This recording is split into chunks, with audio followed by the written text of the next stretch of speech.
Alright, welcome back to lesson 12 of Tracy's Kenpo Karate. We're going to go over lesson 12, we're going to go over technique, I think it's 23 and 24, which is lowering the gate and rocking elbow. So let's bow in and get started.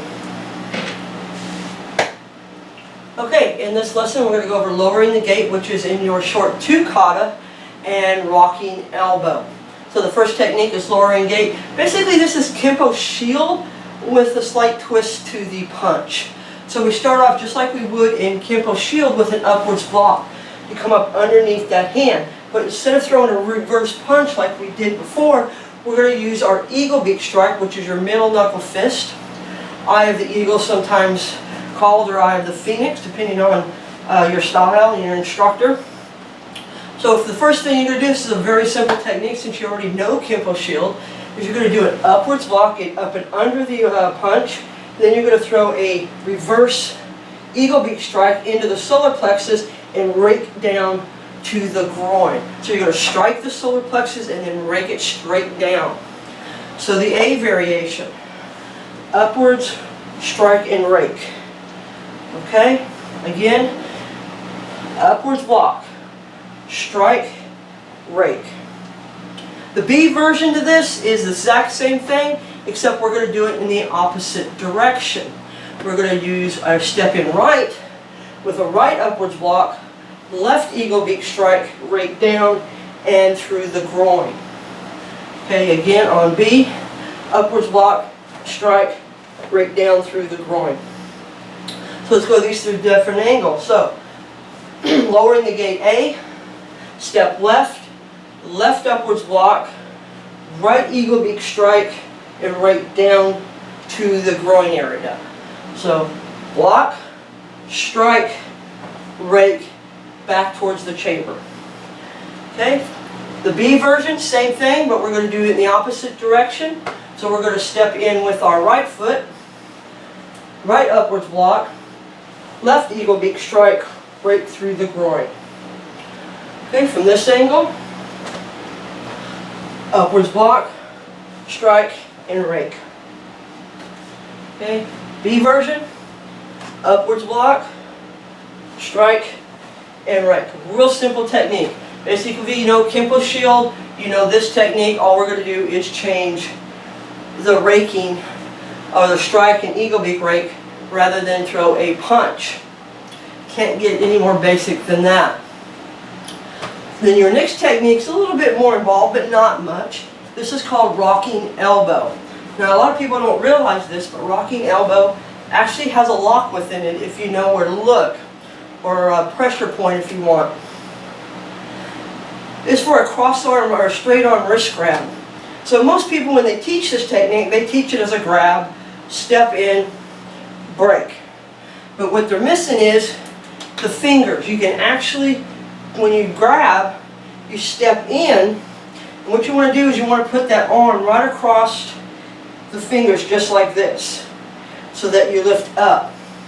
So when you grab, you're going to come down and lift up on those fingers so that they're up on their toes. Because remember, we always want to get our opponent off balance as soon as we can. We want to keep them moving, keep them disoriented so it's hard for them to retaliate. If you just grab and step in, you haven't really done anything to neutralize the other strike other than going to the outside of the arm. But depending on their reach, they can still hit you as you step in. But if you grab, kind of step down a little bit and lift up, rolling, like I said, onto those fingers, stretching that tendon, you're going to get them up on their feet. And when they're up on their toes, you're going to reverse your stance from a soft bow, because at this point, when you step in, you should be in a soft bow. You're going to reverse it to a horse to give you your rocking action and hopefully damage the fingers as well as maybe even damage the elbow a little bit. So we grab, we step in, we lift up on those fingers, get your opponent up on the toes. Okay, if they're up on their toes, they can't really throw a punch. And even if they do, there really won't be much behind it. So you want to grab, lift up on those fingers, get them up on their toes, rock that elbow to break or hyperextend the elbow, hammer fist, get the hand out of the way, back fist. So again, they grab your right hand. Now remember, someone's grabbing you, there's a reason for it. They're not just going to grab to say hello. Okay, they're grabbing because there's a punch coming. They're trying to control you before you can control them. So you want to immediately step in and get those fingers up. Get them up on that toe. And if you practice this with the partner, have them try to throw that punch. And they can't throw it when they're in this position. Now it's going to take time to get it where you can do it fast enough to counter a punch, but if you keep working on it, you can get it done. So you're going to counter grab with your left, take your right and roll those hands down. Just kind of roll it around so that the hand is facing this way, your right hand that is, and you're using the forearm right against those fingers, kind of like that. Okay? And you want to push those fingers so that they're pointing towards your opponent. Get them as much as you can towards your opponent and lift up. Add that pressure to it. That'll extend or put pressure and stretch these tendons through here, which will cause them to get up on their toes. So from here, we grab, step in and lift, get them up on their toes, rock that arm to damage their elbow and hopefully damage the hand as we do so. Hammer fist the groin, push the hand down, and back fist the face. Okay, now it's called rocking elbow. Again, from here, grab, step in, lift up on those fingers, rock that elbow, hammer fist, back fist. Okay, from this angle, grab. Now as you step in, all you're going to do is just turn your hand this way. Okay, so you're going to have your thumb pointed at your belly button. So from here, grab, just point the hand towards your thumb, towards your belly button, lift up on those fingers, then just slip out of it and rock that arm up into the elbow to hyperextend it or damage it in some other ways. Hammer fist the groin, back fist the face. Okay? From this angle, grab, step in, turn the hand. Now you want to get to where you're doing this as one move. Okay? As soon as you step, you want to turn that hand so that you're attacking those fingers. Because we want to get them disoriented and off balance as quick as we can. So grab, push up, release by just slipping through those fingers, forearm to their arm, hyperextend it, put the hand down, hammer fist the groin, back fist the face, making sure their hand is out of the way from those strikes. Okay? Again, rocking elbow. 1, 2, 3, hammer fist 4, back fist 5. Okay, these are really simple techniques. I know the first part of this belt is kind of top heavy with a lot of variations to stuff, and the bottom of this belt is a little more simpler with the techniques the way they are. I don't know why the Tracy's did that instead of spreading it out a little bit more, but the first half of this belt is actually what they call top heavy. So from here, grab, step in, turn, lift up, elbow, hammer fist, back fist. Okay, that's rocking elbow. So your next two techniques is lowering the gate, which is for a right punch or left punch. It doesn't really matter. Either one will work. Just like in Kempo Shield, upwards block, strike, rake. And then our B version, right upwards block, because it's a left punch now, strike, rake. Then we have lowering the gate, that was lowering the gate. Now we have rocking elbow. We're going to counter grab, step in, turn the hand towards so that the thumb is right around pointing at your belly button, and then push those hands up, get them up on their toes, slip through the fingers, try to break the elbow, but you won't. You'll just probably hyperextend it or pull some muscles. Hammer fist, back fist. Okay? Then your next thing we're going to go over, not really go over, we're going to review real quick. You should be working on your kata, which is short 1. And remember, short 1 is made up of a plus pattern. We're going to be working at the 12, 3, 6, and 9 positions with this technique. We're going to be using just blocks. So we got inward blocks to 12, vertical outward blocks to the 9 o'clock position, upward blocks to the 3 o'clock position, and in your next lesson we'll teach you the 6 o'clock position, which will be your downward block. We're just going to kind of review the kata right now just to make sure you're on track. So as we remember, we're going to do our bow, in and out, and then you do an inward block. For a punch coming, we're going to step back, do another inward block. So you got one coming in, 1, 2. Okay, real simple. And then from here, we're going to adjust the stance, cross-body parry, making sure you get that in there because you don't want to step and get hit with your hands down. So every time you step to adjust, there should be a hand or a cover or a clearing action to make sure that that doesn't happen. And then as you do that, you're going to do your vertical outward.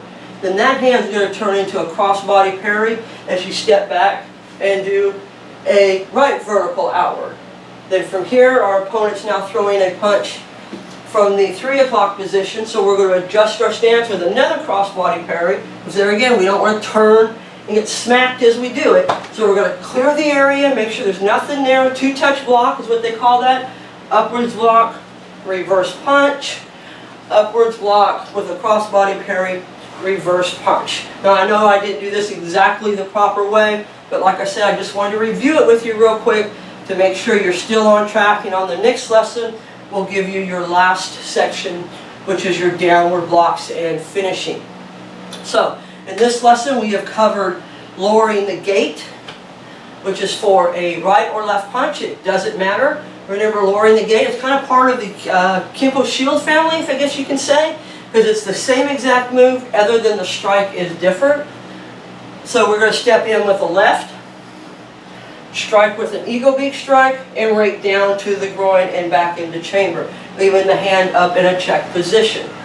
The B version is weak side. They're throwing a left punch. So we're going to throw an upward block, eagle beak strike, right through, and hand back to chamber.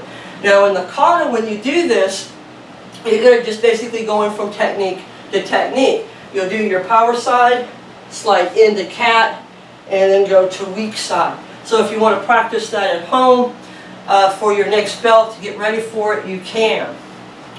Okay? So, lowering the gate. A, upwards, strike, break.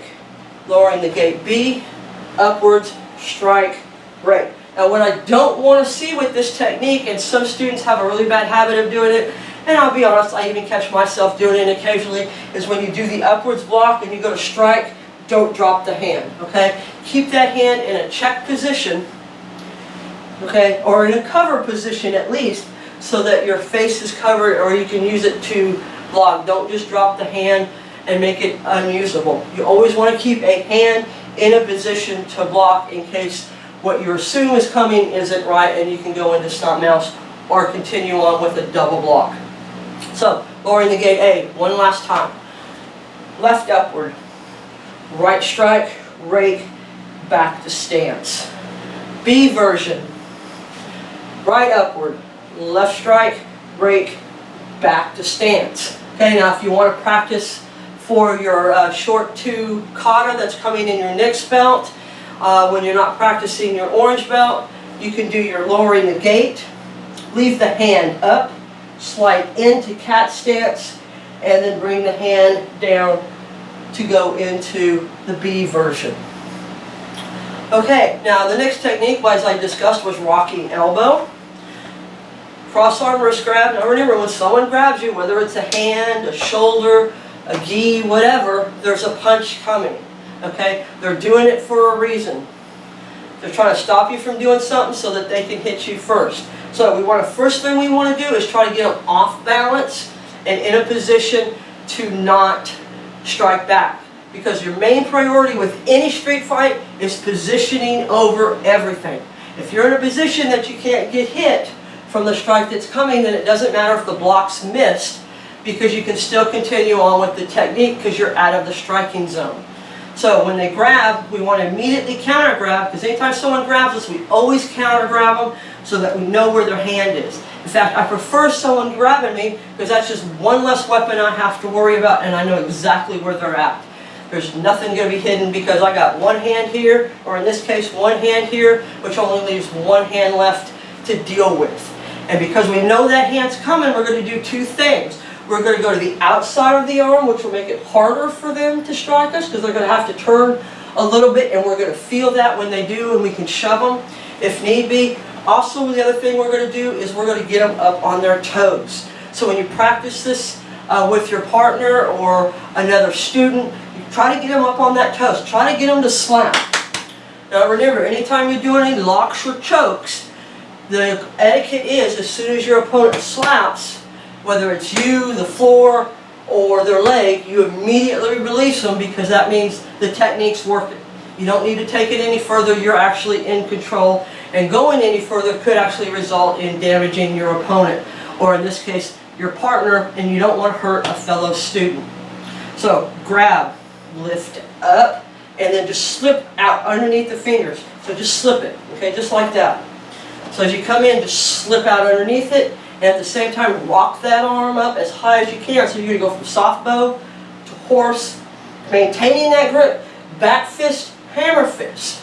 Okay, and then think of things how you can follow this up with. Okay, you're already in a position. You can go into a figure four lock takedown. You can go into an underarm break. You can go into head turn throws. There's a lot of different things you can continue on with locks and takedowns, or if you wish, you can continue on with some other types of strikes. So anytime you got these 1-2 kind of moves, start thinking in your head, how can I continue this on if I need to? If this doesn't work, what can I do to keep going to make the technique more effective, so when you do use it on the street, or if you do use it on the street, which I hope you never do, you've got some follow-ups already in your head to work on. So again, grab, lift up, break, hammer fist, back fist. Okay? So you got those two techniques, and we reviewed short 2, because remember, short 1. We start with our salutation. And then from 12 o'clock, you got a right-left punch coming. So we're going to do an inward block, step back, inward block. Okay? Because we're not changing directions, we don't need to do a crossbody parry because we're facing our opponent. Now from here, because we're coming in blindsided, we've got to be careful. So that's what we're going to do, our crossbody parry, vertical outward block. Then we're going to do a crossbody parry as we step back, vertical outward block. Now as we turn our head here, we're going to, again, crossbody parry. We don't want to just turn because we're going to get smacked. Okay, if there really is an opponent over there that you're dealing with a multiple attack situation, you want to make sure you get your head out of the way and your hand blocking. So from here, when we're vertical outward block, it's just going to cross, and then we're going to do an upwards block. And then that upwards block is going to turn into a crossbody parry as we step back and do another upwards block, which sets us up for our last and final technique, which is the downward block, which we'll go into in your next lesson. Okay, I know this is kind of a quick lesson, but those techniques are pretty simple towards the end. Like I said, it's real top heavy at the start, but then we kind of give you a break at the end. So we got lowering the gate, which is a family member of Kempo Shield. Same technique, just changing the strike. And then we got rocking elbow, which is a straight arm wrist grab, and we're going to come up, break, hammer fist, back fist, and you should be practicing your 3 sections of short 1, and next week we'll finish up with your final 4th section of short 1, which will give you several weeks to practice the entire short 1 before you can maybe even be ready to test, depending on how well you're doing at this point. Now also keep in mind that if any time you want a review, you're more than welcome to send in a video or send me a link to a video of you doing the techniques, and I'll be happy to critique it and let you know if there's anything that needs to be updated or watched or maybe even corrected to help you test for your orange. And while I'm on the subject of testing for the orange, a lot of students ask, what is it that I need to know to test? And the main thing is, the orange belt, all we're looking at is for 2 things this time. Yellow belt, we looked at memorization. Orange belt, we want memorization plus speed. Okay, we want you to do it as fast as you possibly can, but accurately. We're still not looking at actual doing the technique on somebody, even though I really hope you are doing that at home. Practice these techniques on a person, because it makes it easier further down the road when we do actually want you to start working the techniques with other people. Because part of knowing Kempo is actually knowing how to do it on an opponent. Doing it in the air is so much easier, but when you have to have a body and you just got to start moving somebody, it's a big difference. And the speed of a fight is much bigger, is much faster. So make sure you practice with somebody, start off slow, and as you get better and better at it, speed it up, make it faster, make it more spontaneous, so that you are good to go when it comes to an actual street situation. So, in this lesson, short 1, reviewed, 12, then 9, and then 3. We also learned lowering the gate for a right or left punch. It doesn't matter which, it's just basically Kempo shield with an eagle beak strike and rake. And then we learned rocking elbow. We're going to use our fingers, and this is the first time we show you how to use the fingers to actually control someone's movement, followed by a break, hammer fist, back fist. As always, any questions, comments, or concerns, please feel free to put them in the comments below or send me a message, and I'll be happy to answer them at any time. Also, there again, if at any time you need help with a technique or further explanation, please let me know. Send me a video of what you're doing, and I'll be happy to go over it with you and give you some critiquing so that you're looking 10 times, not 10 times better, but you're looking ready to go for your test. Okay? Any questions or comments, let me know. Until then, we'll see you in your next lesson. Keep the faith.